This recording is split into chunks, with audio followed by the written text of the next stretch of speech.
Soybean বানাবো। এই দেখুন সোয়াবিন নিয়ে নিয়েছি, আর এইখানে পেঁয়াজ, একটা পেঁয়াজ ঘষেছি আর একটা পেঁয়াজ রয়েছে ঘষবো।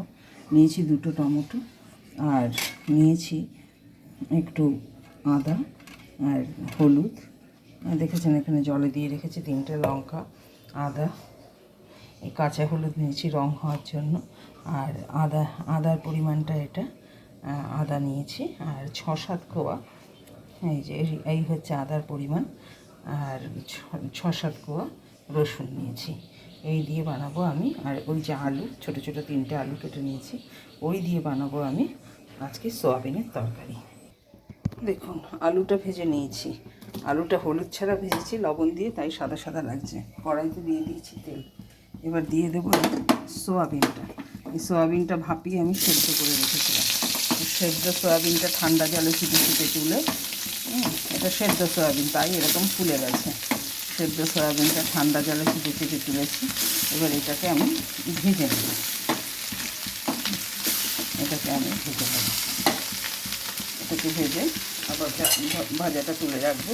আর এখানে দুটো পেঁয়াজ, দুটো টমেটো, আদা এবং 6-7টা রসুনের কোয়া, এটা আমি, আর কাঁচা হলুদ রং হওয়ার জন্য, আর 4টে কাঁচা লঙ্কা চিড়ে, এটা আমি পেস্ট করে রেখেছি। এই মশলাটা দিয়েই আমি এই সোয়াবিনটা রান্না করব। এবার এই সোয়াবিনটাকে আমি একটু ভেজে নেব।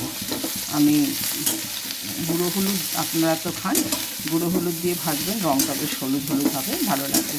তা আমি গুঁড়ো হলুদ দেবো না, আমি কাঁচা হলুদ পেস্ট করে নিয়েছি। ওই মশলাতে যেটা দেবো, যেটুকু রঙ হবে সেটাই যথেষ্ট। গুঁড়ো হলুদটা আমি চেষ্টা করি অ্যাভয়েড করার। তাই আলুটাও শুধু ভেজেছি, এটাও আমি শুধুই ভাজবো নুন দিয়ে শুধুই ভাজবো। ভেজে এটাকে তুলে রাখবো, তুলে রেখে আমি গরম মশলা ফোড়ন দিয়ে আমি এই অল্প হালকা লবণ দিয়ে দিলাম, ভাজতে থাকি। দেখুন সর্ষের তেল দিলাম, দিয়ে দিলাম গোটা গরম মশলা। আপনারা শুকনো লঙ্কা খান, দিতে পারেন শুকনো লঙ্কা, কিন্তু আমি আর শুকনো লঙ্কা দেবো না, আমি কাঁচা লঙ্কা দিয়ে রান্না করব। তাই চিড়ে রাখা কাঁচা লঙ্কাগুলোই আমি শুকনো লঙ্কার বদলে ফোড়ন দিয়ে দিলাম। এখন যা অবস্থা, শরীরটাকে খেয়াল রাখতে হবে, নানা রকম রোগ ব্যাধিতে আমাদের ছেয়ে গেছে। সবজি যদি পারেন খুব ভালো হয় ভিজিয়ে রেখে তারপরে কাটলে, ডাল চাল সবই, মানে এখন যা পয়জন চারদিকে, 1-1.5 ঘন্টা যদি ভিজিয়ে রাখা যায় খুব ভালো। এই গরম মশলাটা আমার ভাজা হয়ে গেছে, বেশি ভাজবো না, পুড়ে যাবে, ভাজা হয়ে গেছে। এবার এই পেস্ট করা মশলাটা, যেটা আমি পেস্ট করে রেখেছি, সেইটা দিয়ে দিলাম, কষিয়ে নেব।